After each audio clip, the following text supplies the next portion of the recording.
All right. Hello.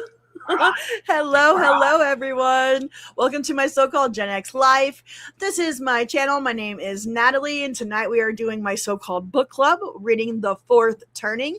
Join me, as always, is subscriber and channel member and mod, Grendelson. Hey, Grendelson, how's it going? What up? Oh, my goodness. Oh my God, what's going on? You are on one today, I can tell already. I am. I got back to work finally. I'm so excited. My wrist is healed enough where I can drive. Wow. And I've been driving Uber Eats for a while because I can't get an office job. And well, who would want one really at this time? I mean, I want to work at home again, so you know. And start a YouTube channel. I should, right? Yeah. And I think we should do a podcast. We need to do. I think if you and I do a podcast about Gen X, I think we're there. You know, you might be onto something. And I know we've batted around the idea a little bit. There's so much out there, so I have to figure out how to get the word out. But I mean, we'll work on that. We'll talk about that. I just heard on the radio on KROQ, the Rock of Los Angeles and the Rock of everybody in the world, the best rock station in the world. I heard on KROQ an ad for the History That Doesn't Suck podcast. Really? Yeah. So, I mean, they're able to freaking buy ad space on a nationally known radio station. Yeah. Yeah. A lot of that stuff you have to get hooked up with different companies and stuff that will, you got to get on like Odyssey or one of those guys. But yeah, listen, audience out there, if you guys would listen to us on a podcast, let us know. Definitely. Yes. YouTube actually has a feature now where you can turn your videos and stuff into like a podcast format type of a thing. Oh, these definitely should be podcasts. And I was thinking about putting together all of the videos from each book that we're reading and turning it into like a podcast episode format. I will support you 100% of that. Do whatever you need. You want to re-record stuff, I'll do it. Okay. All right. I will let you know. Hello, everyone. If we need to bleep me out, you know what? I will be PG from now on, just for that reason. PG-13. I'll try. I'll just remember that you know what I'll do is I'll pretend my ex-mother-in-law is in the room. There you go. My Mormon ex-mother-in-law who I never like to swear in front of. There you go. I know. Yeah, we got the YouTubers the YouTube gods don't really like the F word and the swearing, the GD, which I don't say myself. So, but I'll drop some F bombs, but not on YouTube. We just finished watching Battlestar Galactica a couple weeks ago, so I'm in a frack kind of mode, and that's not a bad word. So frack and fork. I like fork. With, yes, because of forking meatballs. On what was that show? Why can't I think of the name of that? Good Place. There you go. I was waiting for you to get there. I knew I would get there. I'm sitting here going. I'm naming off the cast members in my head. Yeah. Kristen Bell, Ted Danson, Chidi, Jason, Tawanda. That was a really great. Yeah, Michael Schur's shows are really good. I've always liked his stuff. And, I mean, Parks and Rec and Office and Okay, I can't get into The Office. There's something wrong with me. I know. I don't know what it is. Maybe I need to watch more than the first season, I guess. Oh yeah, definitely. The first season was not the show.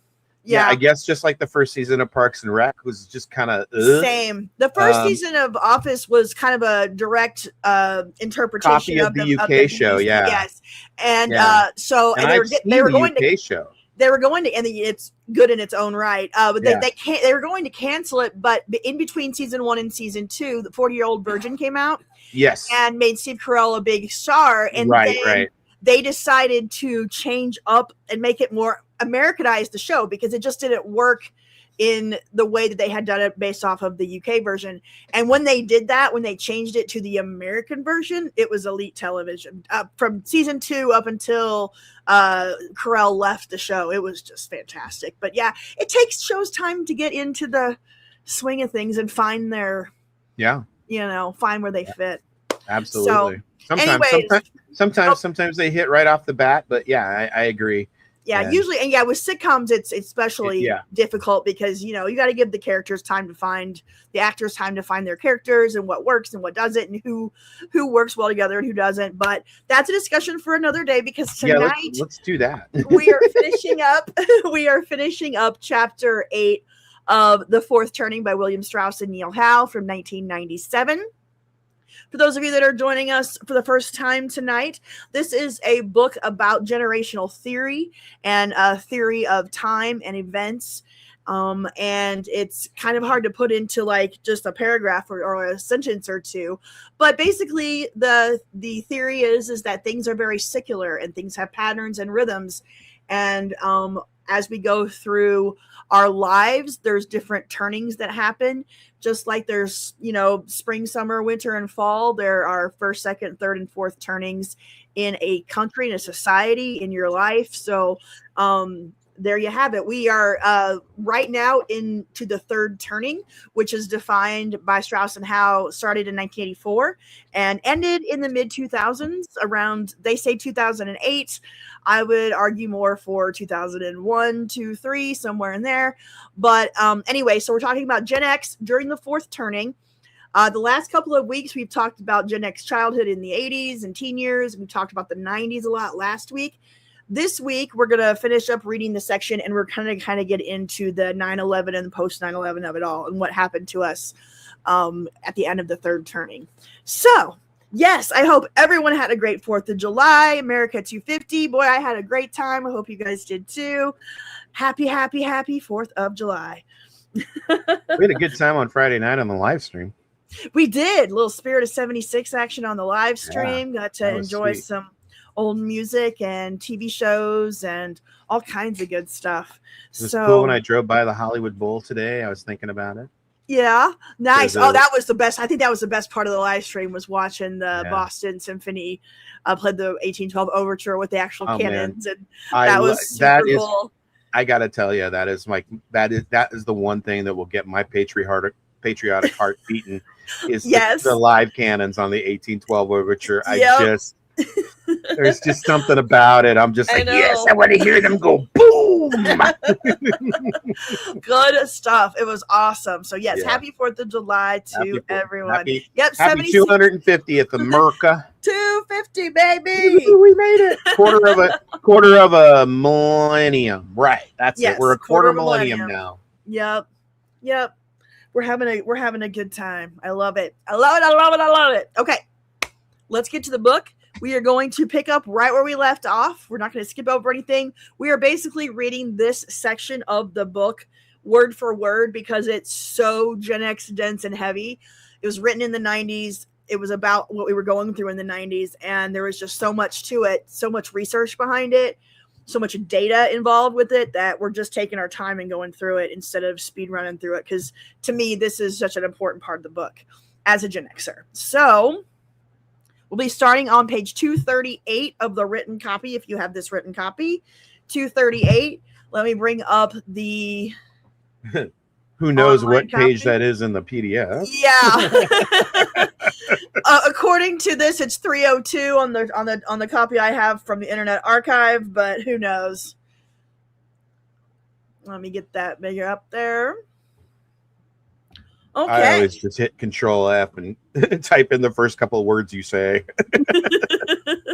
That's a good way to do it. You know how to use computers better than I do. I'd be like, I just scroll.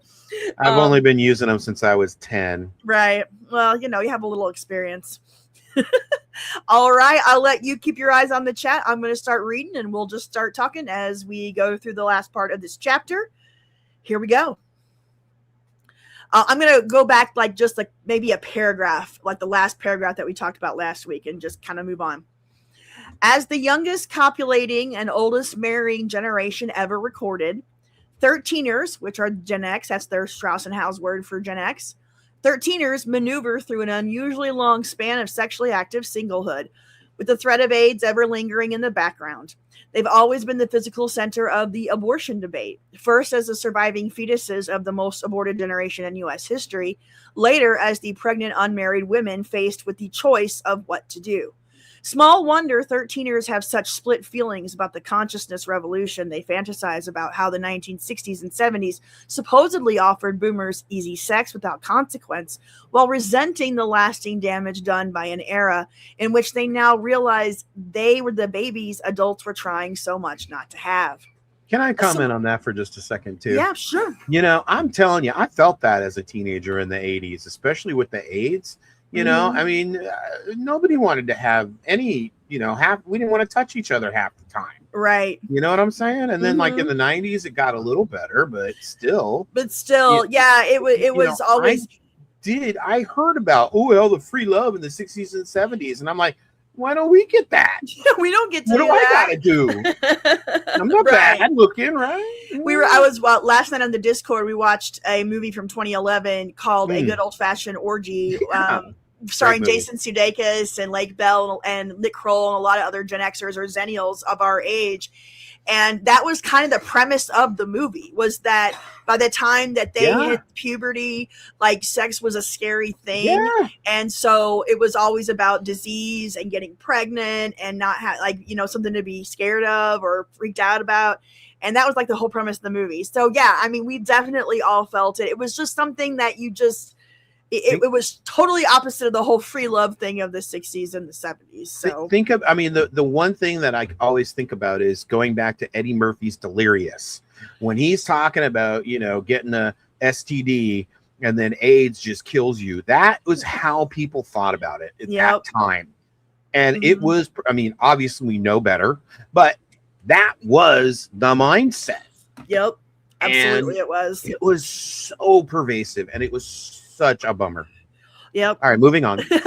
No worries. I don't want to think about it no more. Yeah, I know, right? Let's keep moving. This is. I don't want to get too much of a downer, but let's not share about how much we didn't get laid in the 80s, right?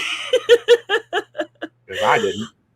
Let's go glide right through this. Let's try to get to some positive stuff. I'm sure there's got to be something in here somewhere.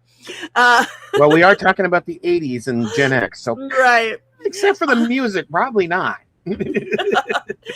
A similar alertness to the hard truths and anxiety about danger informs the 13er view of race. They are coming of age in an unraveling era that allows institutions, but not individuals, to discriminate on the basis of race, exactly the opposite of what the silent encountered in the high. To the young silent, affirmative action in schooling, college, and job selection was a goal of conscience. They didn't confront it themselves, but later on declared it fitting and just for their children to do so. Yeah. To many 13ers, racial quotas are just another game in a larger institutional casino. They like it if it helps them, but not if it doesn't. At best, 13ers defend quotas as a sort of blood law. 2 wrongs don't make it right, said Sister Souljah, but it damn sure makes it even. I forgot about Sister Souljah. That was a whole thing in the 90s. Though often accused of rising racism and hate crimes, including many of the mid-90s bombings of black churches, 13ers are by any measure the least racist of today's generations. Certainly none other in U.S. history has been as amenable to working for, voting for, living next to, dating, marrying, or adopting people of other races. America's black-white marriages have quadrupled over the span of just one generation. Yet the 13ers' greater color blindness doesn't necessarily bring them together as a generation. Their real diversity problem is less racial or ethnic than economic and familial. Young black professionals are faring almost as well as white peers, while uneducated 13er blacks are doing worse than 1 or 2 generations before.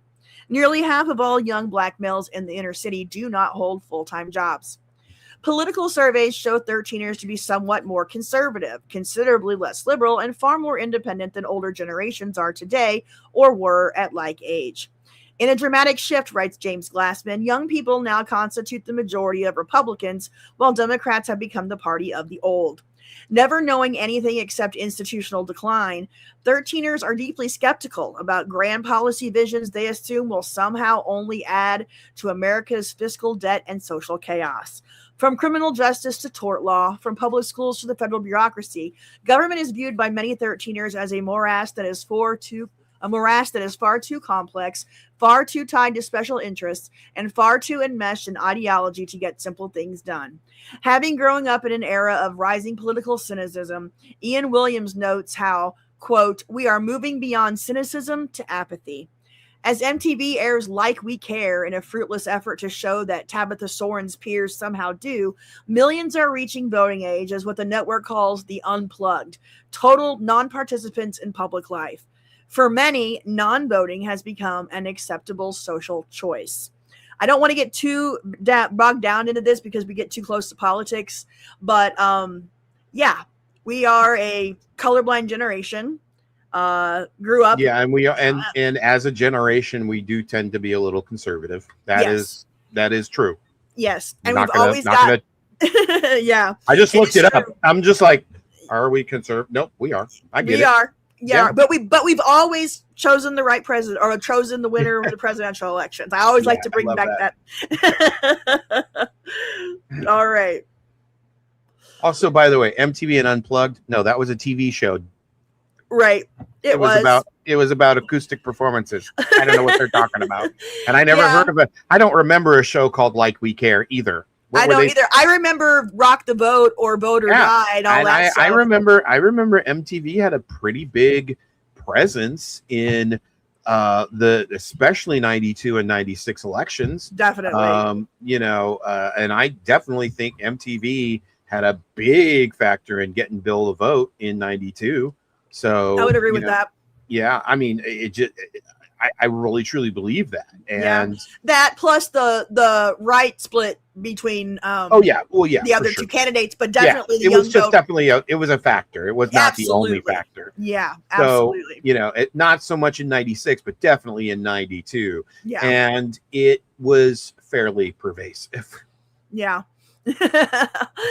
Like We Care, that sounded like me. Yeah, I know. It's a very I should remember a show called Like We Care, but I don't remember that at all. I remember Tabitha Soren. She did all kinds of stuff like that. She always did the in-depth articles or in-depth feature stories and things like that. I gotta look this show I don't remember that one because I did watch a lot of MTV.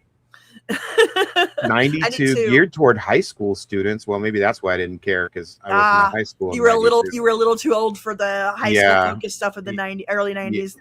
Yeah. I get it. Oh, weird. It didn't. It doesn't look like it lasted very long, and it wasn't very good. It mustn't.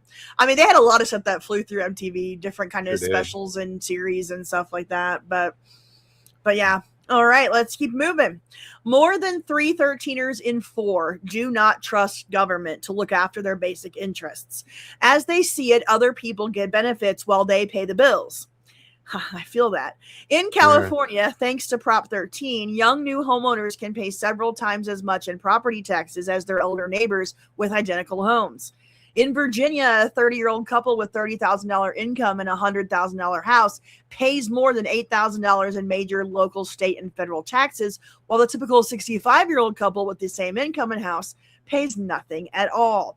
Nearly every major unraveling era policy proposal on taxes, healthcare, and Social Security has proposed transferring more money from youth to elders, and 13ers are even less inclined than boomers to believe that paying now will benefit them later when they grow old in their own turn.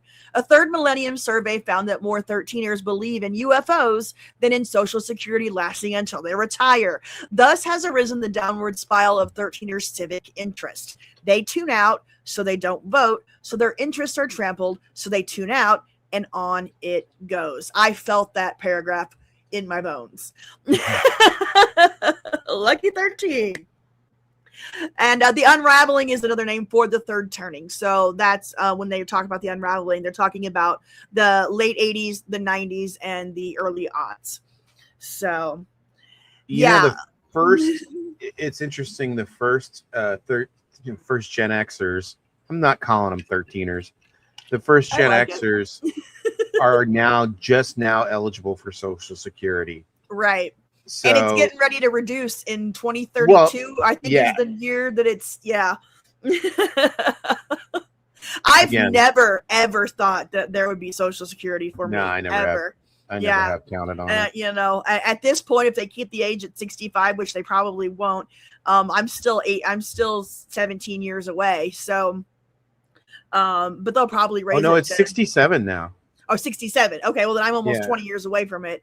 And they'll probably be up to 70 by the time. I mean, if it's even there. I've never, ever.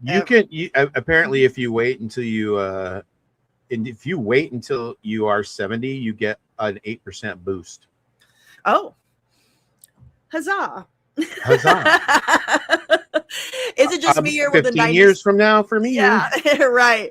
Is it just me or were the '90s filled with policies that transferred wealth? They definitely were. Yeah.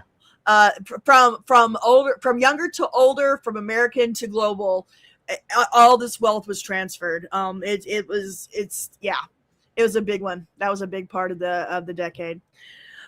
Yay! But however, we will be hitting our senior elder years in theoretically the first turning. So maybe there will be something great about Social Security. I hope so.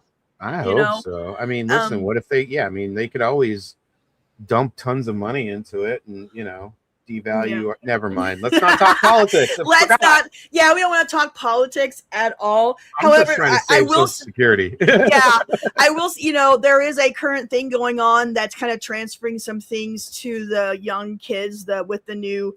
I'm not even going to say the name, but the new accounts that are out there for babies and kids born with money and growing, and when they're 18, there could be thousands of dollars there. So at least there's trying some new things, because Social Security damn sure ain't going to be around for the Gen Zers if it's even around for us. But yeah, always been an issue our whole lives. The money has always transferred from young to old. We just can never catch a break. Many 13ers prefer to express their community spirit less by voting than by hands-on volunteering. I've definitely felt this in my life. They believe that society is changed not by presidential orders or million-man marches, but by the day-to-day acts of ordinary people. When 13ers pick up a newspaper, which they do a third less often, this thing called a newspaper. What is a newspaper? I don't know. It's something of this that you would hold in your hand and there would be news on it. I don't know. It's this thing from back in the day. Have you seen one lately? I have not seen a newspaper in person in a long time. The LA Times costs $2 a day now. Oh my gosh. I don't even know how much the Sunday is. Our local newspaper went from a daily down to a weekly. So and I have no idea how much it costs. I mean, listen, I'm not a Luddite. I could care less if paper is being printed, but I like physical media. But that kind of with the newspaper and stuff. Yeah, I'm not so terribly sad about it. But no, me neither. At the same time, it was part of that how we all get information and get this. It's time. Yeah, it served its purpose. It did. In a different area, in a different time and climate, it might need to come back. But as long as we have instant news, who needs it? Right. Let's see. Oh, Edward, I've come to believe I'll never be retiring and always working. That's another joke among Gen X, is that we'll be late for our own funerals. We'll still be at our jobs. Yeah. Yay. We've always laughed about it, though, and that's a good time. We're just in it together. We're all going to be at our retirement malls together. Exactly. Our retirement malls are coming. Yep. Except, you know what? Now I won't need it won't be a Suncoast Video, or it'll be a Best Buy. A Best Buy. There's a Best Buy in the Culver City Mall. Fox Hills Mall, Really? Fox Hills Mall is actually still a good mall, believe it or not. You still have a good mall around? Lucky you. Yeah, we have a couple of them. Yeah. Lucky. We also have the Grove, which is the bougie Yeah, I've heard mall. of that. Yeah. Yeah, and then the one that's the Americana out in Glendale, which is even bougier, but it's in Glendale, so who wants to go there? Yeah. Yeah. You're funny. Who wants to go there? I actually was there yesterday too. Oh, wow. I mean, I had to. So apparently you want to go there. I had to go there. So, I don't get a choice. I was also out in Chatsworth today too. So Chatsworth, home of adult entertainment. Enjoy it. You live in one of the most beautiful spots in the world. I did. I definitely enjoyed it. Enjoyed the heat too. All right, where are we? Okay. When 13ers pick up a newspaper, which they do a third less often than the silent at like age, many skip the national news for the local and personal. It's funny because this was written in 97, which was really the time when things were really shifting from the printed periodicals and newspapers to the online stuff. I'll say this too. He's not wrong. Even in the 90s, I would still read the paper, and I never read the front page first. I always read the second section, which is always the local news. Yeah. And then the sports, which is always the third section, and then the fourth section, which is always the entertainment. And I would always save the depressing shit in the national news for last. Yeah, absolutely. You got to go what's going on in your area first before you all the other stuff, because that's really what's most important. It's like what's going on in your area, your local leaders, your local, things that are going on. The national stuff, while it's great and everything, is not really something that you really need to be like dove into every day. It's just, what's around you. At least that's what I like anyways. I will, Mr. I appreciate the comment, but I don't want politics on my channel. I just like the day-to-day, the people, the politicians. We can talk culture all day long. Mm-hmm. We can we can talk about experiences and all that stuff, but I'm not going to get into politics. We're not going to fight about politics here. Exactly. We're just not going to do it. We're not going to do it because both of us know, both of us have our opinions. Yeah. This is not the forum. Right. It isn't it. And I don't want to. Yeah, I don't either. This is my channel is supposed to be away from all of that stuff. And when we talk about this kind of stuff, we're talking about, 30, 40 years ago culture and things like that. And we'll mention people that were in the news or whatever, but we are not going to get into like actual politics. That's just not what we're here for. But thank you for your comment. We do have to, we have to acknowledge certain truths that happen because of certain political figures. We have to discuss them. And it's okay. Listen, you can like Bill Clinton, you can hate Bill Clinton. We're not going to talk about that. I don't care about that. Right. Same with Reagan or Bush or anybody. Yeah. Exactly. We don't care about that. No. What we're talking about is their impact on us as Gen X. Exactly. And that can't be political because it's subjective. Yes. What their policies did or what their presidencies did or how it affected us or, that's the stuff that I'm interested in more so than talking about whether a person's a Republican or Democrat or what they, voting for them or not or whatever. That stuff's just not interesting to me. Or we're not going to go back and try and dissect the policies there. To see if that worked because of this. No, it's too insane to try that. Right, we're just going up. We're just reading the book. Also, my degree was in English, and yours is in journalism. So while we could have a really good discussion, neither of us have the actual education to go into political history, right? Well, yeah, I don't know enough about the That's details. what I'm saying. I don't know enough about it. Right. Who wants to listen to me talk about that stuff anyways? Let's talk about Gen X and what we did. Okay, moving on. Let's talk about getting a mall. The 13ers are still picking up a newspaper, which they do at a third less often than silent at like age. Many skip the national news for the local and the personal, like you were talking about. When asked if they look at their world as a global village and not just as the town where they live, only 38% of Americans under age 30 say they strongly agree, versus 54% of those age 45 and over. So we had a real split with our parents and grandparents over this. And that shows in what happened in our country and the policies that were put forth. Everything went global and around the world, and our local areas seem to just kind of fall apart and get ignored. At least in my area, anyways. Today's, all the jobs just left, all the places closed, and that's what happened. Today's youth volunteerism comes less than through big institutional philanthropies than through small local charities that have no crusading figureheads or profiteering middlemen. More than older generations, 13ers believe in doing small acts of kindness as individuals without caring if anybody applauds or even notices. The president of MIT has likened their civic attitude to that of the Lone Ranger. Do a good deed, leave a silver bullet, and move on. And make sure you call your Native American friend Kimosabi. I like that. Okay, Kimosabi. Lone Ranger. Okay. I love the Lone Ranger. I know. It was good stuff. I love it. Okay. Into the new millennium, generation exhausted. His great goal for the 21st century, says Wayne's World Mike Myers, is to have fun rather than to not have fun.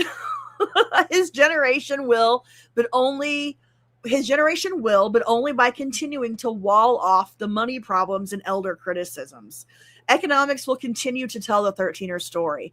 By the early 21st century, young adult incomes will be lower, their poverty rate higher, and their safety nets skimpier than was true for boomers in the early 80s, confirming the 13th as the only U.S. generation, aside from the Gilded, ever to suffer a lifelong economic slide. Many will be kicked off welfare. Others will buffer their downward mobility by working multiple jobs, living in multiple income households, or moving in with their parents. How are y'all feeling out there? Woo! And unraveling. Although I think that describes millennials more than it does Gen X. Well, the young, I would say maybe the younger, but still, we've had a downward trajectory of economics our whole life. I mean, I think, you know, we might not be living with our parents, but I mean, I am now. Of course, I'm taking care of my. But I am living with them. I'm about 2 seconds away from it sometimes. Yeah. So it's there. Oh yeah. And unraveling. Well, I have my kid can't kick my kid out, so he's still living sure with you me. can. No. He has no life skills. Well, you need to teach some. Silly goose. No, I'm trying. An unraveling that began unfriendly to entry-level job seekers will close unfriendly to promotion seekers. From professional partnerships to store manager positions, 13ers will find their paths blocked by institutions that aren't expanding and by older generations who aren't leaving. Yes. This is already the first generation born in this century to be less certifiably professional than its predecessors. By the OOs, or aughts as I like to call them, many 40-year-olds will remain permanent temps, no benefit contractors, second-tier careerists, and lesser paid replacements. Since the awakening, young adults have shown by far the greatest rise in income inequality, while elderly incomes have actually become more equal. The share of young workers with benefit cushions, health insurance, unemployment compensation, pension plans, collective bargaining has fallen, while the public and private cushions for the elderly have grown substantially more generous. Now, remember this. I'm sorry, go ahead. No, I was going to say, and additionally, as we have aged into our 40s and 50s, we are increasingly being marginalized in the workforce by our younger peers. Yeah. Who are getting the same jobs that we have and are being paid much, much less, and who have had less stringent education requirements to get there. Yeah. It's a whole mess. Yeah. It's a whole mess. Like, we couldn't get an entry-level job with a BA in the 80s or 90s now. Right. We barely get one. They can get them now with just their high school education, and that's all they have. Yeah. You know? It's I'm so glad I'm not part of the job market anymore. I mean, the success of my YouTube channel has allowed me to just do this, and I am so eternally grateful because I just don't want to have to deal with that ever again. So I pray every day that this channel keeps going and we just keep doing the thing. Yep. Amanda's going with the uh-ohs. I like that. That's good. Uh-ohs? I like that. Yeah, the uh-ohs. Those were good. The uh-ohs. Definitely. Into the uh-ohs. The 13er reputation will be no better than now. Remember, this was 1997, so they are projecting into the future what they think life is going to be like for us in the early 21st century. Into the uh-ohs, the 13er reputation will be no better than now. Whatever 30 to 40-ish people do will be criticized by elders, not just for failing to meet the prior standard, but also for being a bad influence on children. This generation will personify what America will dislike about the widening gap between haves and have-nots. Its failures will be perceived as deserved, its successes less so. High-flying youths will be condemned as economic predators and appropriate targets of luxury taxation, while low-lifers will be assailed as incorrigible and unworthy of public aid. By the end of the unraveling, the American social category with the greatest reputation for virtue will be the one to which relatively few young adults will belong, the middle class. Wait, we don't have one. Exactly. I think that's what, relatively few young adults will belong to the middle class because there won't be one. They were right on the money with that one. Reprimanda says this is so much more than a horoscope. Seriously, wow. Yeah, we told you. Yeah, we and told wait till you get to the next chapter. It's just gonna your mind about. Oh, wait till you get to the fourth turning is here. Oh my God, you're gonna you are going to fracking lose your fracking mind. There you go. Hey, I like what you did there. Real quick, one of the next books that we will be reading this fall is What Happened to Your Hair by Matthew and Gunnar Nelson. It will be our first next biography for the book club. If you would like to win your own physical copy of What Happened to Your Hair, all you have to do tonight is put in a certain word or phrase into the chat or into the comments after this video on the replay. What is the word? Okay, Mister, you can go. Bye-bye now. Uh-oh. You're out of here. Oh, yeah, he got to go. Did you kick him out? No, Here, I will. Okay. I'm not on the YouTube. I got it. All right. That phrase is love and affection. Tonight's phrase or word phrase to put in the comments or in the chat is love and affection. Which is what we have for all of you who are still with us. Yes. Because we do, in fact, love all of our audience members who decide not to take a big S on us. Right. Thank you so much. It happens. I have to be honest, though. At this point, I've had my channel for 2.5 years. I've got about 102,000 subscribers. I'm so grateful. And I would say 98 to 99% of the comments that I get on my channel are good, positive comments. Like, I don't even have to delete very much or ban people very often because which is really cool, because you would think in this current climate that we're in, especially online, that it would come up more often, but it doesn't. And so I'm super thankful for all the people that watch my videos and join my book clubs and join my live streams. Everybody is 99% of you are so positive and so cool, and I really appreciate that. Yeah, we're just having a good time, man. Yes, exactly. We did have, on Honestly Eclectic, that we did have this on members only for a while, but it was like we wanted to open up and show the love to everybody who was interested, and we wanted to expand our audience. So want to grow it. Yeah, but we're always gonna keep an eye on things, and don't have to worry about it. We're just not gonna tolerate nasty behavior towards us, especially towards Natalie, because you're 100% right. You have created a very nice environment for people to just have a damn good time, and we need that right now. Right. That's how I feel about it. We need your positivity. If you're not gonna join us and be a part of the positivity, go somewhere else. Gotcha. Okay, so I can put a subscriber only for commenting. I might change that for next week.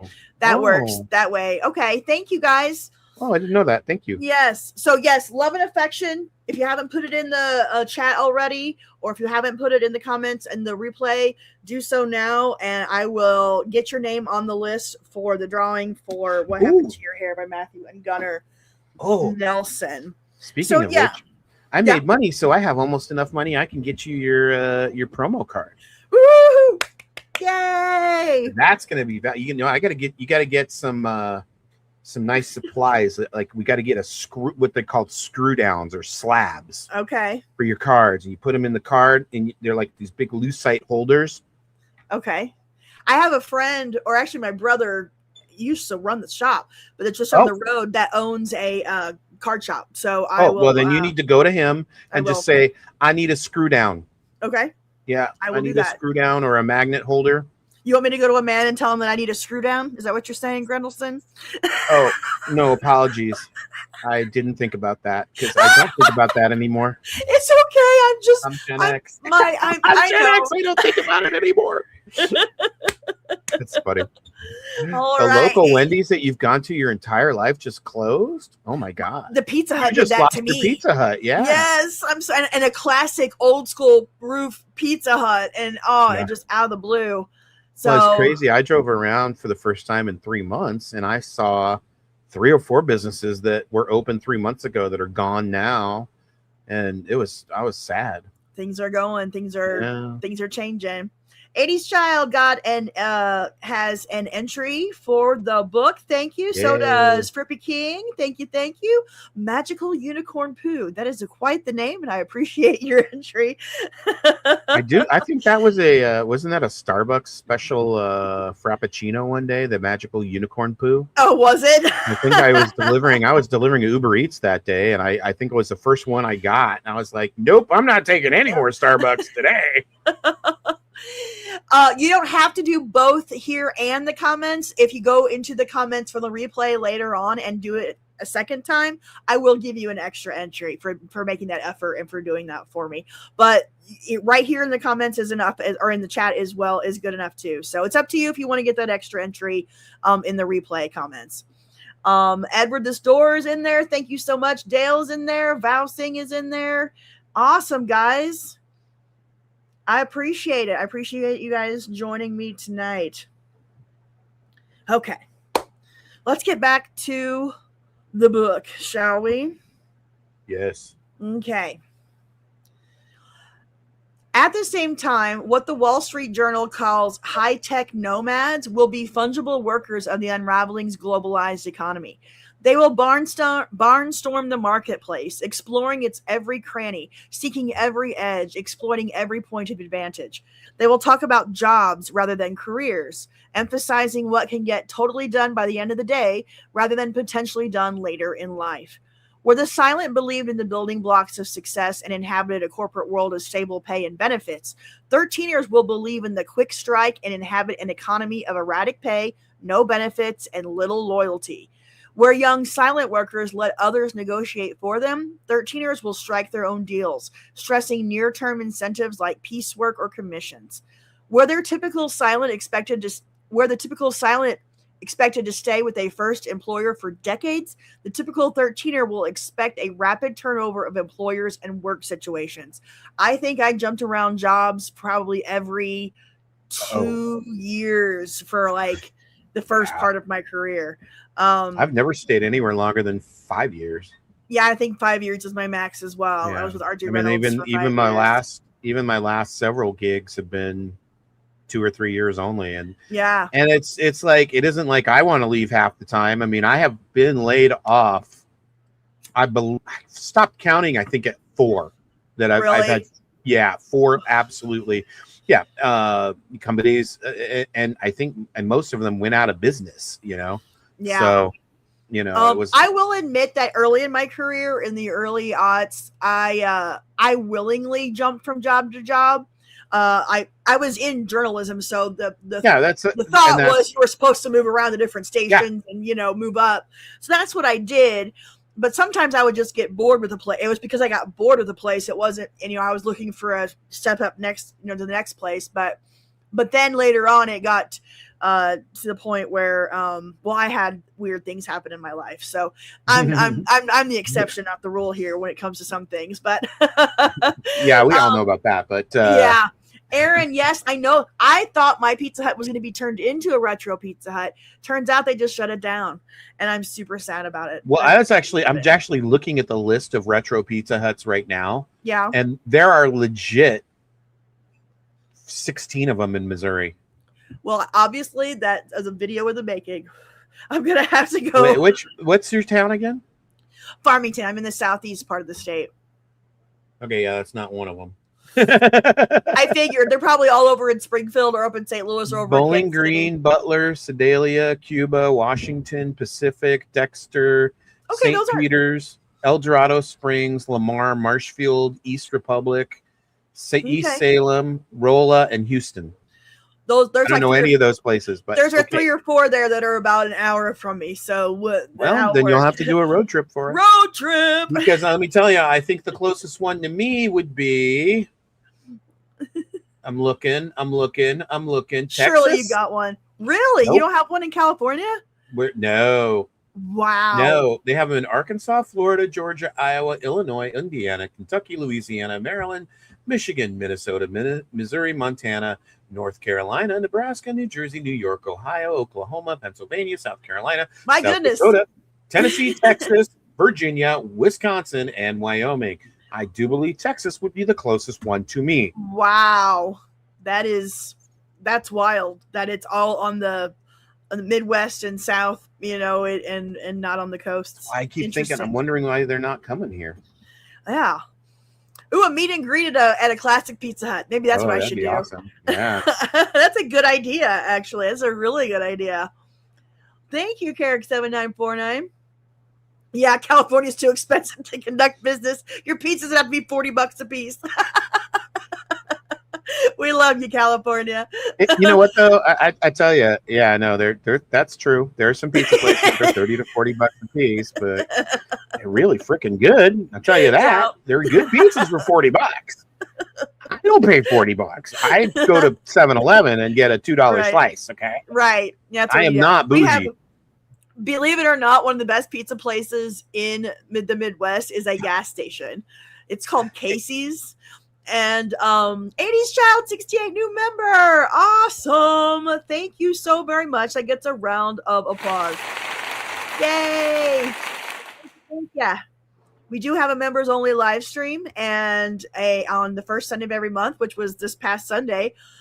We also have a private room over in the Discord for movies and stuff together. So dude, that was an elite level stream on Sunday. Did you like that? I loved it. I can't tell you how much. I mean, there was things that you're missing out. I'm telling you. I am telling you. It was mind blowing for the. No, I'm hyping you up. I'm your hype man, I appreciate that. Hey, I was going to let you keep going. I know. I learned what a heavy Pepsi was. A heavy Pepsi, that's right. I learned that. I learned a heavy Pepsi. I saw you buy some beef tallow. Yes. At Steak and Shake, which I did not know they made, but now I definitely want a garlic burger. Yes. I'm actually thinking that sounds damn good. It was delicious. I think, although I'm probably going to have a turkey burger instead. Yeah. No, that's. I mean, it's no Steak and Shake garlic burger, but turkey burgers. No, I know. But I'm supposed to, I'm diabetic, so I'm supposed to stay away from the red meat. Gotcha. You also saw me go through a drive-through at the gas station to get a pop and everything. We have drive-throughs in all of our gas stations. That was. I should have gone to the liquor store and drove through and got some liquor and some smokes. I mean, that's the flex. That is the flex. It's going to the drive-through liquor. The only other flex is like just having somebody deliver it to you, which is what I do for a living. So I dropped off a thing of tequila this morning to a nice lady in the back of house of the North Hollywood. Well, there you go. But I'm going back to the pizza. Casey's gas station here in the Midwest has like some of the best pizza you'll ever eat, and so going to get a slice of the Casey's is a good time. Listen, I'm also a fan of gas station hot dogs too. Yes, so, I'm telling you, we got some great gas stations around here between Quick Trip and Casey's. I know, man. I am dying to go to a Buc-ee's. You gotta go. I have never been to a Buc-ee's. I gotta go. I gotta make a pilgrimage to a Buc-ee's. You know. I don't know where the closest one is, but I should go there. Probably in Texas would be the closest one to you. Well, then you know what? Then I should make a trip of it. I could go to the Pizza Hut and the Buc-ee's. You should. I would love that. Casey's breakfast pizza. Yes, that is the best. It's so good. Pizza. Yes, it's sausage. Oh, Buc-ee's is in Arizona. Okay. Oh, there you go. We got one closer to you. But the Casey's breakfast pizza is sausage, egg, and cheese it has a gravy. It's like a sausage gravy is the sauce of the pizza. And the crust is like a biscuit crust. So it's just breakfast goodness all in one place. So yes. Oh my God, I think my heart just skipped a beat there. It's amazing. And then my stomach went, what? What's the matter with you? That sounds good. It's so good. You ever have your heart and your stomach kind of fight each other? It's really fun. It's not good. Life in your 50s, am I right, Grendelson? I'm telling you, man. I have one of my pills is a statin. I don't even know what it does, and I don't like it. You just take a pill and doesn't know what it does. It's tiny. Okay. Okay, let's move on. Blood. I want to make sure we get this done because I don't have a ton of time tonight. That's okay. My bad. That's all right. Cool. Got to get to got to get back to what we're here for. The 13er low sweat task efficient work style will be extremely good for U.S. profitability, one enterprise at a time. Economists have long said this sort of worker is what an ever-changing global economy needs, but once America acquires a whole generation of them, older managers won't be so pleased. The perceived problem won't be whether 13ers work enough, which they will, but rather their distance from corporate culture. Young workers will follow the contract. When it's time to work, they will focus, but when it's quitting time, they will disengage. Yep. AirStat's social arrangements, often a platoon of friends, will provide them with the life support functions for which their parents once looked to employers. And I said this last week, but this book came out about 2 years before Fight Club and Office Space, which I think both are they will be in a future video of mine very soon. I've turned my 90s Gen X movies into a trilogy instead of I'm only doing 95 and 96 because 95 and 96, the video is going to be 40 minutes long just for those 2 years. So I saw 151 movies in the theater in 1995. So yeah. I kept track. Yeah. So, but I'll get to Fight Club and Office Space in the third part. And they, to me, are just quintessential Gen X movies especially for young men during the 90s of our generation. And on tackling the same issue, but in two very different ways. Reprimanda wants to know, is disengage code word for drinking? Yes. And drugs as well. Yes. Both. Yeah. But what? We did our fair share. Yeah. And disengaged from the corporate thing, Yep. I keep thinking of the scene from Office Space where Lumberg's in there giving him a speech about, Hawaiian Shirt Day, and they got, is this good for the company? Is like, and it's all about this corporate thing, and it's just so cringe. And to our generation, it looked so ridiculous. It was like, what? This can't be life. This can't be it. but yeah, disengage, drinking, drugs, self-medication, 100%. Self-medication, yep. Many 13ers will skip the institutional economy entirely and go it alone or with friends, outpacing and underpricing older rivals, playing crafty high-tech games with and against elder-built systems. What Saren Secure calls counter-commerce will steal markets from big corporate rivals, undermine rule-encrusted state enterprises, male education and security, and mount gray market challenges to credentialed professions, law, insurance, and finance. Whenever governments privatize or big companies restructure, 13ers will benefit. In the military, 13er officers will flaunt a Spartan-like warrior ethos. On campus, their laconic libertarianism will clash with the valuable liberalism of aging tenured professors. You know what that whole thing, it just made me think about, especially the gray market challenges to like law, insurance, and finance. That's your your lawyers on the internet, your insurance online now. You're being able to do all of your transactions through Robinhood, or you can trade stocks online, and it even trickles down to the Uberification of taxi services and delivery services now. Yes. And so the whole everything. Internet and apps, and they wrote this before internet and apps were even really a thought about. They were coming. The tool. They were coming. They were coming, and and there were and don't forget, at this point we had Amazon, so right, but it was a bookstore, you know, it wasn't. Yeah, like, it was the major books, right. But if you were paying attention, you knew they were up to something else. But we didn't know. But Strauss and Howe had no idea that the internet and apps would be the tools used to do what they're talking about in this.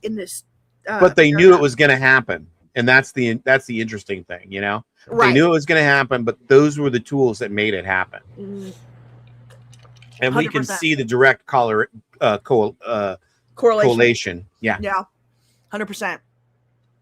By the OOs or the uh-ohs, 40-ish novelists, filmmakers, and pop stars will be pushing every niche, every extravagance, every extreme sport, every technology, every shock, sex, violence, profanity, apathy, self-mutilation to the maximum, prompting boomer calls for boycotts and censorship. As young adult attendance sags at national parks, historic sites, museums, and classical concerts, a clear demarcation will exist between the 13er fun culture and the boomer classic alternative. Sports and celebrity entertainments will acquire a brassy quality more akin to gladiatorial than civic ritual. Athletes and entertainers will raise sports and media to new heights of commercial glitz. Boy, that's the case. Star salaries will skyrocket ever higher, but journeymen will lose ground. Their individual exploits will be applauded, their team spirit condemned. Fan loyalties will weaken as parents urge children to look elsewhere for role models. Eventually, the 13-year youth culture will come to feel like Kurt Cobain before his suicide, bored and old. Near the end of the unraveling, 13ers will start tiring of all the motion and options, feeling less Generation X than a generation exhausted. They will want to reverse their life direction. Their attitude toward risk will change. Those who are doing well will reveal a young fogey siege mentality that discourages further risk-taking. High-achieving married 13ers will push family life toward a pragmatic form of social conservatism. Restoring the single-earner home will be a male priority. Restoring the reliability of marriage will be a feminist priority. Late-born 13 or a female priority, not feminist. They have that wrong. Late-born 13ers will start marrying and having babies younger, partly to avoid the risks of serial sex and harassment at work, but also to get a head start on saving and homeowning. By the end of the unraveling, the median age at first marriage will be lower than it is today. In time, even 13ers without good jobs will take comfort in their toeholds on the American dream. On the whole, they will appreciate the worth and precariousness of whatever good fortune they have achieved and will fear how far they could fall if they ever lost it. Many will scrupulously avoid risk in their personal lives, even if they still have no choice but to keep taking long shots in their work lives. They will become intensely frugal, loyal to kin, faithful to spouses, and protective of children. They will not take a close and supportive family for granted. Building one will be an achievement in which they will take great pride. Been there, done that will be their parental attitude towards sex, whose dangers they will be determined to shield from children. As 13ers cordon off their self-contained lives, older critics will find fault with the home life that will strike some as too much family and not enough values. Modular-minded young parents will go out in the evening and enjoy Quentin Tarantino films and then come home and tuck toddlers snugly into bed, much to the amazed disapproval of older people. I think this is where they kind of I don't think they're at all accurate on this. Well, they're talking about the mid-aughts. Remember, we're not talking about now. I'm just talking. I'm just saying. I don't think that they. Well, first of all, I can tell you they got it absolutely wrong on the median age of first marriages.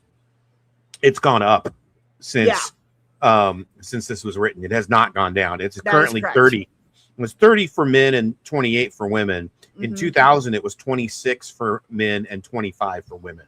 Right. So, and in 1975, it was 23 for men and 21 for women. So that they got that wrong. They did. And listen, they're going to get things wrong, obviously. Right.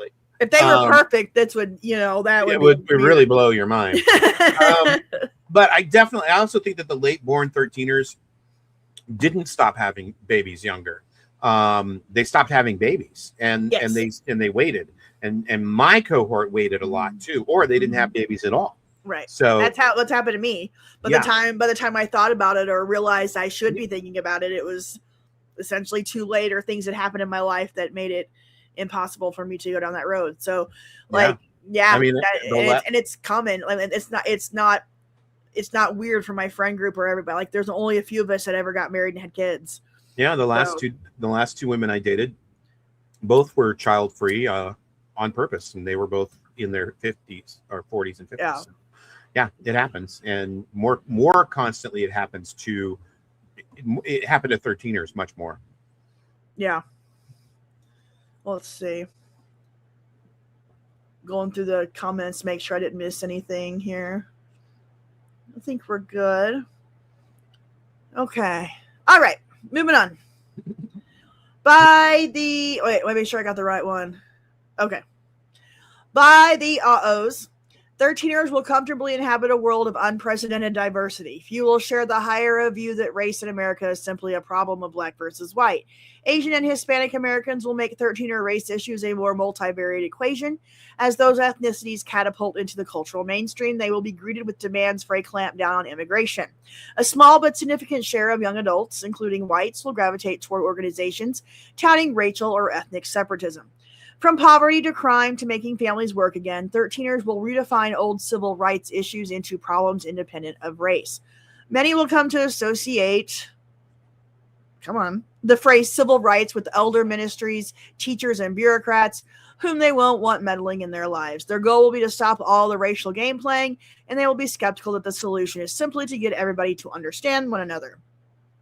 As more 13ers form families, they will finally start voting in respectable numbers. By 1998, they will comprise America's largest potential generational voting bloc, and by the end of the unraveling, the largest actual voting bloc. Once they discover the voting booth, their prior partisan detachment will work to their advantage. Come the AOs, 13ers will occupy the critical margins of politics, capable of deciding who wins and loses. They will apply their pop and politics internet skills for the benefit of candidates who avoid hype, who do what it takes to get a job done, and who promise not to make their problems worse. The first prominent 13er politicians, which we still haven't really got a lot of them yet, the first prominent 13er politicians will detach positions from principles, simplify the complex, and strip issue debates to their fundamentals.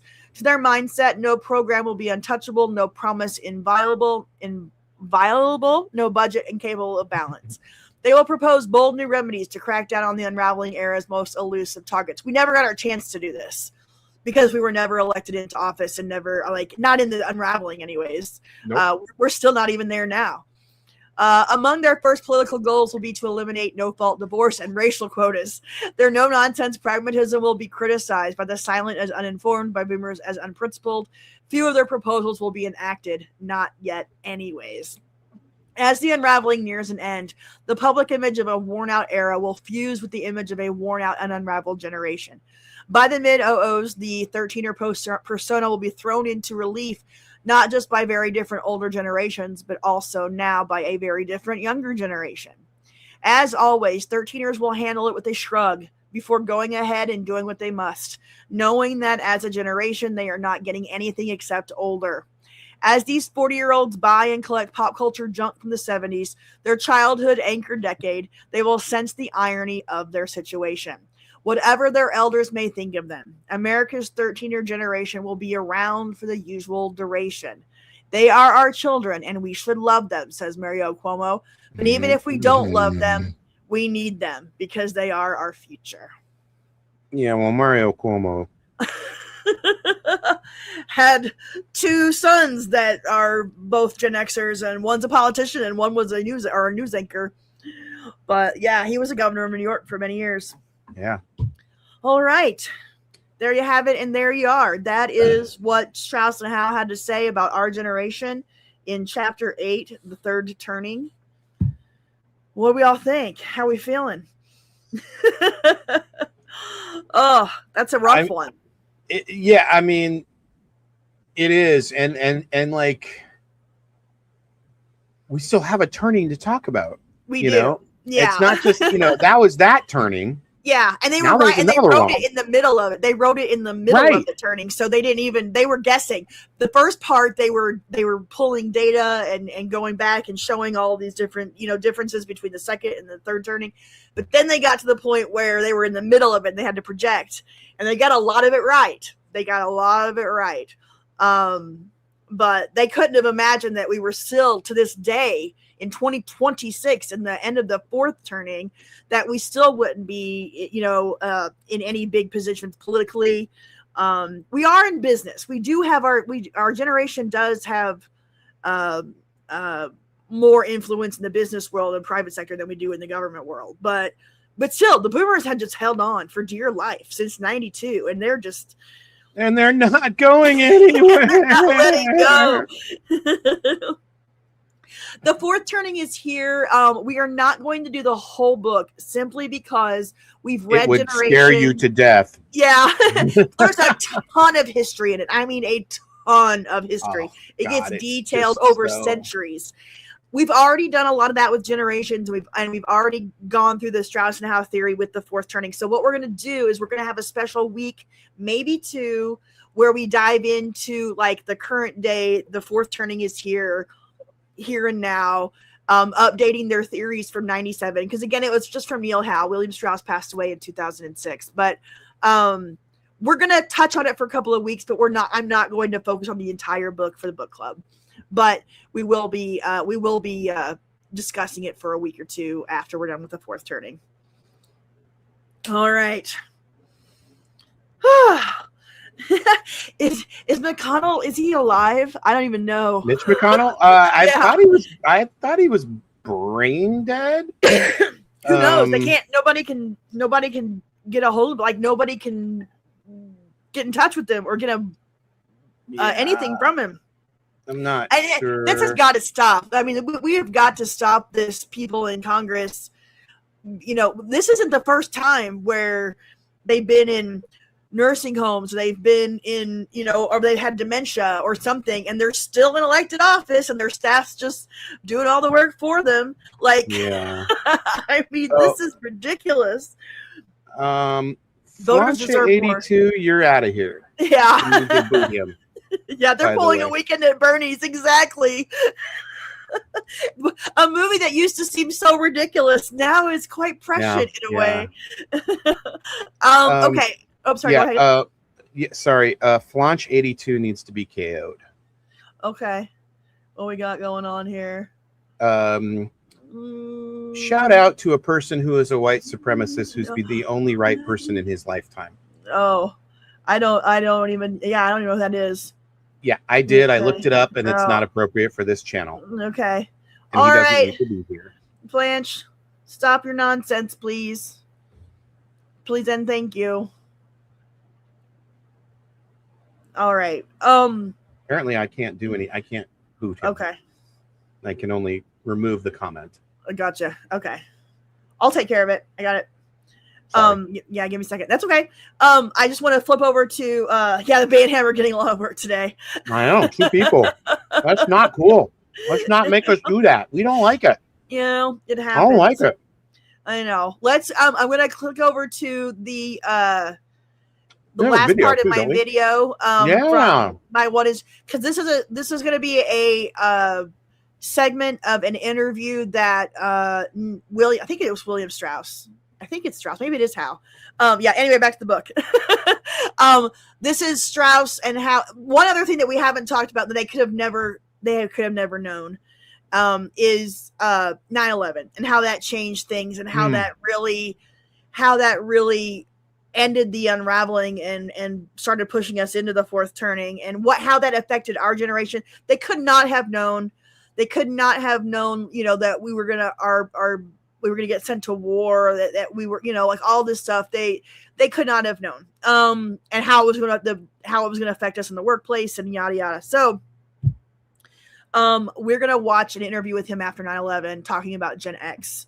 This is the last part of my video. What is Generation X? It's complicated. So I'm going to push play on that and we'll go from While we were enjoying amazing movies and television, the best pop culture ever, and as the internet was making its way into everybody's homes, the economy continued to get worse, especially with the dot-com bubble bursting.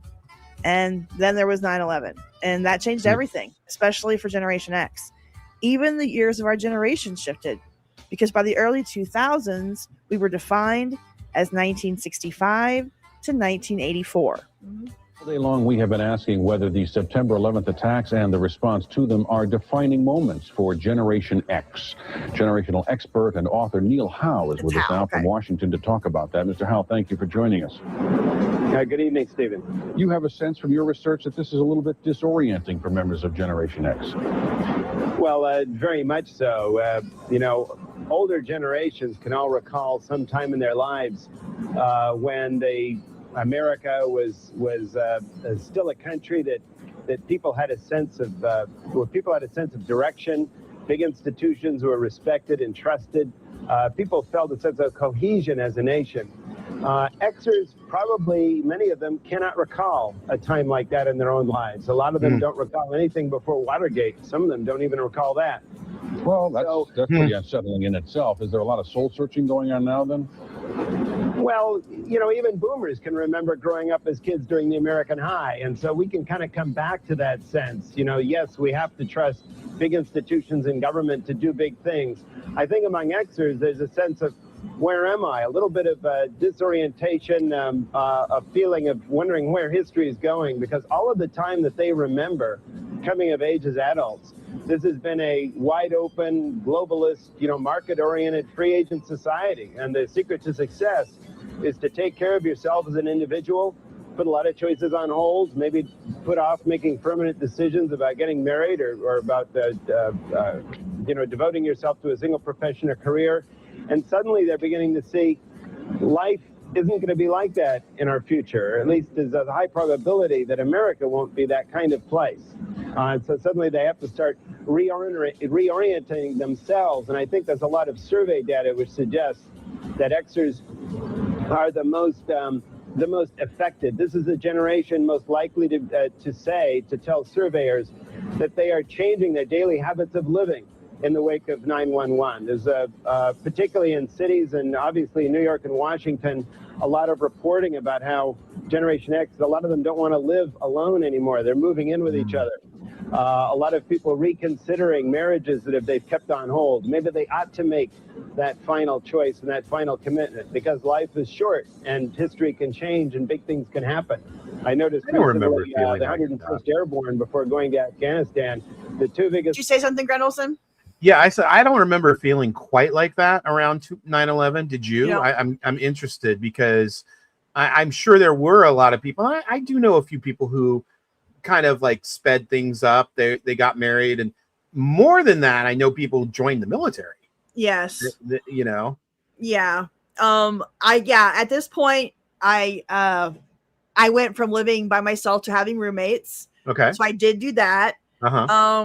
Did you do that as a direct? Was that colored by the fact that of 9/11? Did it have something to do with it, or was it just maybe coincidental? I think it was more coincidental, but also it had to do with like job changes and stuff. But also, I was like, I wanted to. At first, when I first got out of college, I was like, I can handle my expenses. I can do my own budget. I can live by myself. But then after 9/11 and the job thing kind of started getting weird. Yeah. And I was like, I want to cut down my expenses. I want to, have a roommate. I want to and so that was part of it.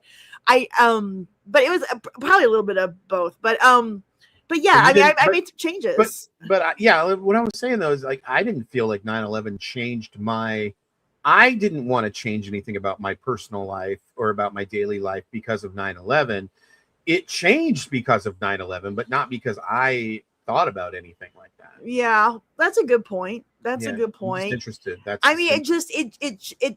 It felt for me, it felt like the air got sucked out of the room after 9/11, if that makes any sense, as our country. Sure. Like that whole free-spirited childhood that I had, that 90s fun and rebellion that I had, it was gone. I was an adult. I was 24. This thing had happened. I watched this thing happen on live TV and saw all of these guys my age and people that I knew going to war, and it affected me. And I don't think I've really sat and really thought through it as much as I should, because And just kind of, as a Gen Xer, you just go with the flow and you just, you deal with it and you make it work, and you're, the pragmatist in me. But that's when, it's like the air got sucked out of life at that point and things got weird. Yeah, and things got weird. Yeah. Yeah. And things got weird. Anything could and might happen, Yeah. And it was, I remember a feeling of solidarity. I remember the country coming together. I do that in unison. And I honestly remember for a time partisan politics being shoved aside. Yes. For a few months. Yeah. For a time. I didn't say for very long. I didn't say how long. Till about February of 2002. We got about 6 months. Yeah, I will say that the biggest thing that changed me with 9/11 was, before that, I had a very innocent, I guess probably naive look at my country and my government and our leaders. And after 9/11 was the first time I started to question our leaders, question our policies, question. I got big into 9/11 conspiracy theories. Oh wow. And I still to this day don't really believe all the stuff that we were told. I think there's a lot of stuff that wasn't, that we don't know, but I don't want to get into all that. But that really made me change my perception and my perspective of, that's when I got I've always been very political, in interest, but it got me out of the party stuff and into the fringes of politics.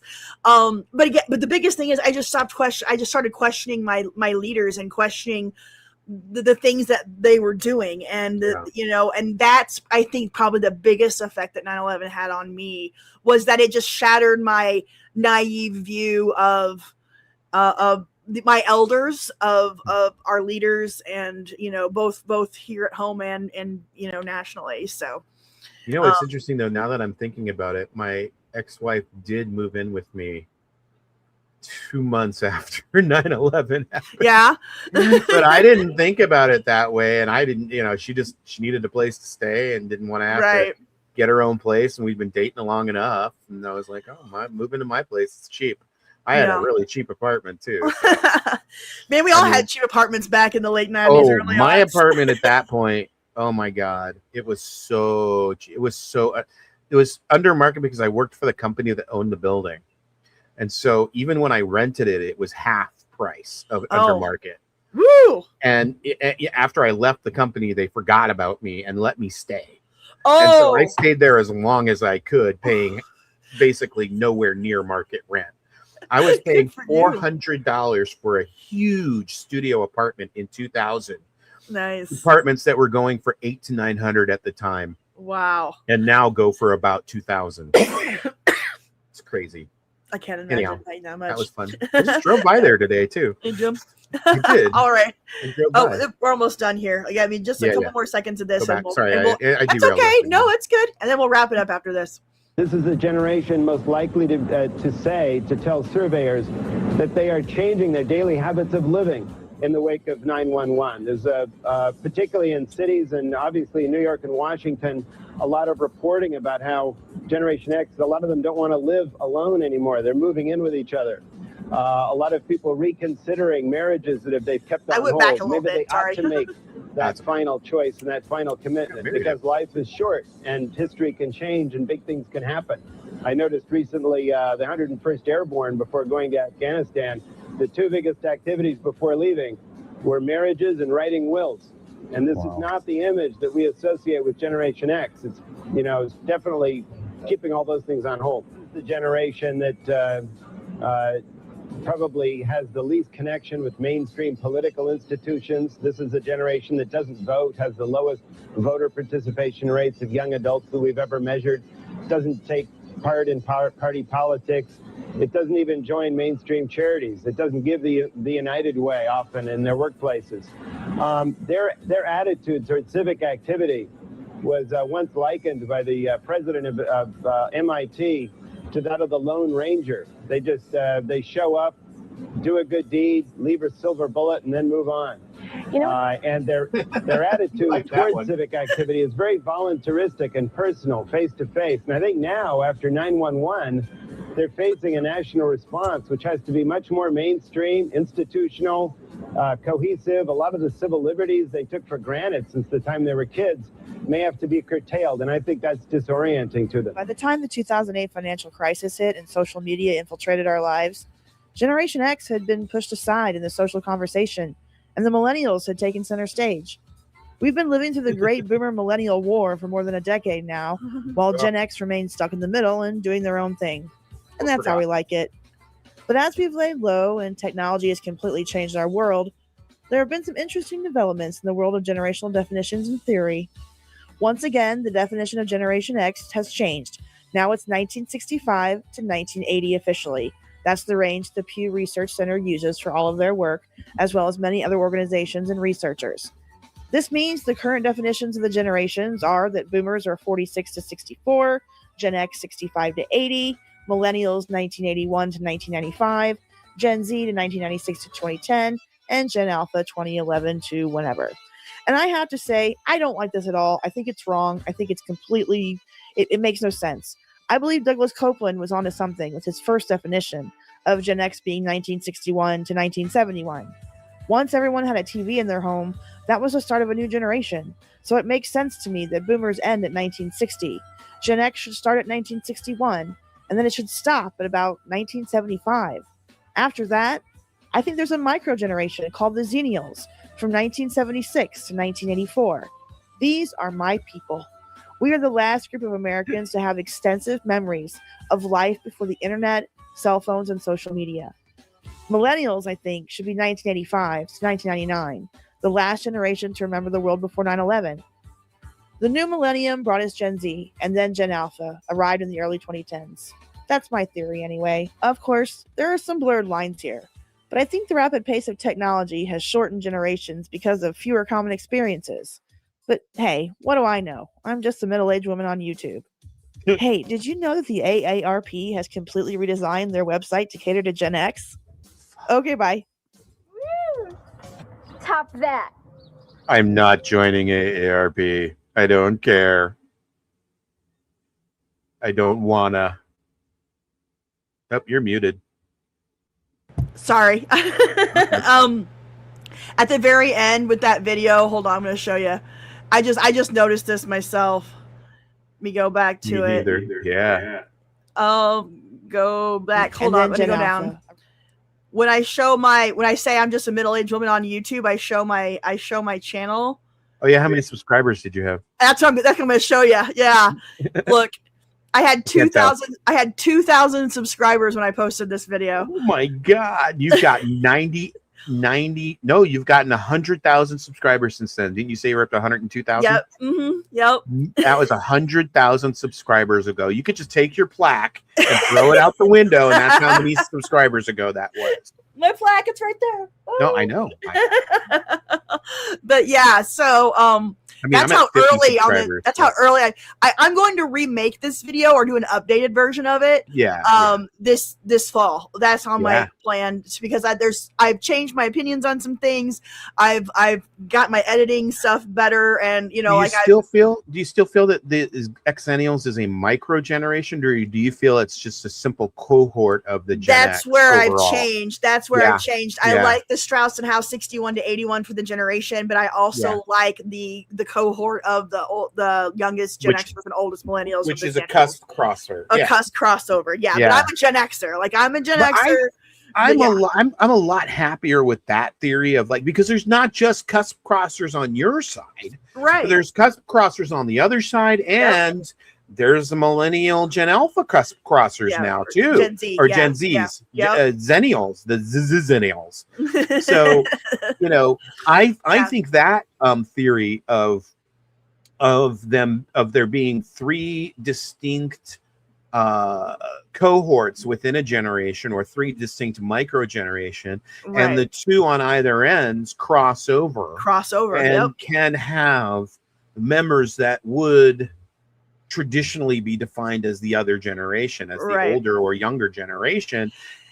And that's what I think is how our generationology is moving towards, because you get people who are on the cusp who are like, well, I feel like I'm a Gen Xer, and there's other people who are born in your exact same year who feel like I'm a millennial. Right. Know? Yeah. So, and this, I don't like the idea of just having hard dates, you know, and like, so when you have this kind of a theory, when you mesh the Strauss and Howe social, the social angle with the dates that more, statistical research centers use, it makes sense to me to have a hybrid instead of just going by hard dates or by experiences. And it's difficult. It's hard to actually even quantify that as a statistician too, because you can't simply tell a statistician that that's the case. Right. Because they'll look at you like you come from the moon.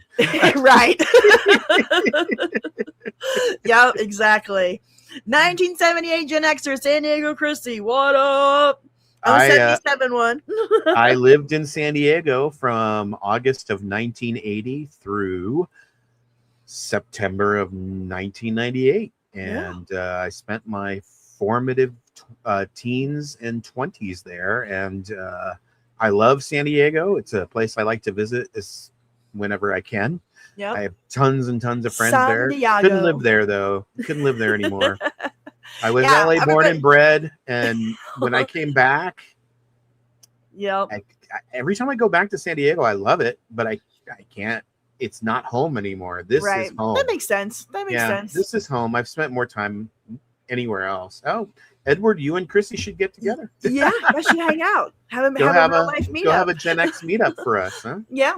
Go discuss the book that we're reading. Actually, I could maybe be tempted to come down to San Diego to have a West Coast Gen X meetup. I got friends down there, so I'm surprised by how many. I have a lot of Southern California channel members and subscribers, and that's awesome. That's cool. It's just surprising to me. I figured I would have more, Midwesterners and Southerners just because of, just how from there, because I'm from there, and I figured I would attract that more. But I love that I have so many. It obviously means I'm gonna have to go to Southern California at some point for a meetup. I mean, so I got a couch if you want to stay. I don't care. Right on. Everybody, I could actually kick my kid out on the couch and get sleep in his bed. I don't care. All right, it works for me. Got 2 bedrooms. So guys, we're going to cut it and get my next video done and through copyright checks and posted. So, and next week we are going to dive into the next chapter. We are going to get into the mind-blowing chapter of this whole book, chapter 9. Well, actually, we'll touch on the millennials, but fuck them. Yeah. We'll crack them. Well, Chapter 10 is actually the big one, the prophecy. Chapter 9 is just the history of the different fourth turnings. We're going to gloss over that for 5 to 10 minutes. We'll touch on the history of the other fourth turnings, but we're going to dive into chapter 10 and their prophecies next week. This is the big one. This is the chapter that literally made their careers, because you're just not going to believe what they wrote about the 2020s back in 1997. And it's going to prove their theory is correct. Yeah, yes. I know. It's going to be the piece de resistance of their whole theory. And it shows how right they were, but they didn't know it at the time. I mean, they hoped, but they didn't know it. Kind of did. They probably did. One of them's got, what I think? One of them came back from the future. Yeah. And the one thing though that really, it's so sad, as we finish up the third turning, William Strauss passed away at the end of the third turning. He never saw 1 minute of the fourth turning, and that's so sad. It's so sad. But I was thinking about that when I was reading the other day, that as I'm sitting here reading about their theories on the third turning, that Strauss would never get to see his work come to fruition. So but it's so sad. He was right. So yeah, exactly. And we still have Neil Howe. If you guys are interested in Strauss and Howe theory, Neil Howe has a Substack.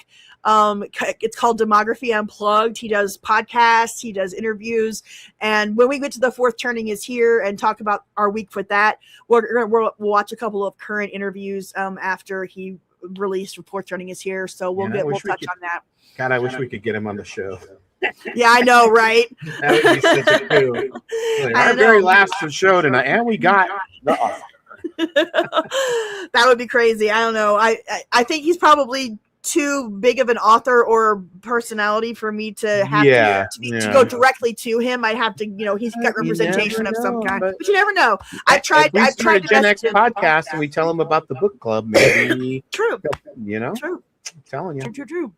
All right. Well, so remember next week you can, you can read chapter 10 on your own time, the history of the Fourth Turning, or chapter 9, I should say. But we're going to really dive into chapter 10, which is the prophecy chapter, which is going to be so much fun for us to go through.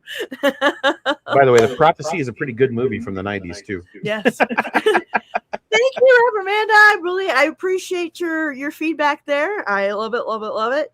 I have 102,000 subscribers. Isn't it insane? Woo-hoo. I can't believe you got 2,000 subscribers since you hit 100,000. That's amazing. I know. We were watching those go up a few at a time, and I didn't mean. Wow, you hit 100,000 and immediately you got like another 1,000. Yeah, and it has to do a lot with the videos that I post. Like when I post videos like this 90s movies one really got some subscribers. Yeah, I can see why you want to get that one up again. Get that one going. Yeah, get it up. Those that grow my channel. Yeah, right. Grow the channel, the live streams, let's take it back. It's okay. Yep. We get it. Yeah. For those of you that haven't joined my Discord yet, you need to do that. What are you waiting for? We watch all kinds of TV shows and movies over on the Discord, and it's just a great place to chat, hang out, drop your ASL, meet up with other people, connect with other Gen Xers, and no one else has Grendelson for the moment. That's right. I am ubiquitous. Yes. So join us tomorrow night on the Discord. We are in season 3 of Little House on the Prairie. We are also in the final season of Cobra Kai. And then after Cobra Kai is over, we're going to be moving on to Community. So we're doing that Wednesdays. And then Thursday nights, we watch The Incredible Hulk TV show with Bill Bixby and Lou Ferrigno. And then we also watch the TV show Las Vegas. It's kind of our sweet candy comfort food of the TV week it gets from the early aughts, but it's got a lot of Gen Xers in it that we love to watch. Robert Urich in that one? No, James Caan and James Caan and that's the one. Yeah, that was like a one-season wonder, wasn't it? No, it was on for 6 seasons. There's Josh Duhamel is in it, Vanessa Marcel, Nikki Cox, Molly Sims. So some Gen X actors. Yeah, it's a good show. It's a fun show. It's like the last vestiges of 90s, early 2000s aesthetics before TV really changed. It was a network show on NBC, but so thank you all so very much. I appreciate you, and thank you, Grendelson. I will see you next Tuesday. Don't forget, over on the Discord this week for all the streams, and I will see y'all guys later. Thank you, everyone. Have a great night. Okay, bye.